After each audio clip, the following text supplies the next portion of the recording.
कल मैं अपने गृह कार्यालय में अकेला बैठा काम कर रहा था कि अचानक एक विधवा मेरे कार्यालय में प्रवेश करती है। उसका चेहरा आवेश में तमतमाया हुआ था।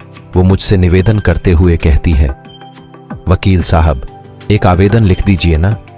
मैंने पूछा, कैसा आवेदन? उसने कहा, जी थाने में देने के लिए। पर यह तो बताओ कि तुम्हारे साथ घटना क्या घटी है, मैंने उससे पूछा। मेरे इस प्रश्न को सुन वो आवेशित हो बोलती है, वकील साहब, मेरा बेटा हर वक्त दारू के लिए पैसा मांगता रहता है और नहीं देने पर आप देख ही रहे हैं। अपने सूजे गाल की ओर वो मेरा ध्यान आकृष्ट करती है। फिर वो मुझे अपने जीवन के बारे में बताते हुए कहती है कि मैंने अपने पति के मरने के बाद बहुत कष्ट सह करके अपने तीनों बच्चों का लालन पालन इस विश्वास के साथ करती रही कि बड़े होकर ये सब मेरे बुढ़ापे का सहारा बनेंगे। पर ये पहला तो दुष्ट निकला। उसकी इन वेदना भरी बातों को सुनकर मैं काफी आहत हुआ और उसकी शिकायत को एक आवेदन का शक्ल देने लगा, जिससे कि थाना उसको न्याय दिलवा दे।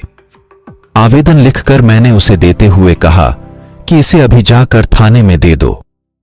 आवेदन लेते समय उसके हाथों को मैंने कांपते हुए देखा, तो इस डर का उससे मैं कारण पूछ बैठा। उसके बाद उसने जो उत्तर दिया उसे सुन मुझे रोना आ गया।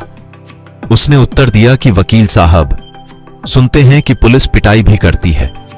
इस पर मैंने उससे कहा, हां तो? तब वह बोली, इसका मतलब कि पुलिस मेरे बेटे की भी पिटाई कर सकती है? हमने कहा, हां, संभव है, कर सकती है। मेरी बातों को सुन मानो वह किसी ख्याल में खो गई और मैंने उसको जो आवेदन लिख कर दिया था उसे चरोर मरोर कर उसने अपने ब्लाउज में रखते हुए बोली, फिर तो मैं इसको दिखा कर उसको डराने के लिए रख लेती हूं। और फिर वो मेरे कार्यालय से चली गई। उसके जाने के बाद मुझे अपने शास्त्रों में महान ऋषि मुनियों द्वारा कही गई बात 100% सच लगी। मां आखिर मान होती है। उसका स्थान कोई नहीं ले सकता। आज इतना ही। फिर कोई नया अनुभव होगा तो मैं आप मित्रों के साथ जरूर शेयर करूंगा।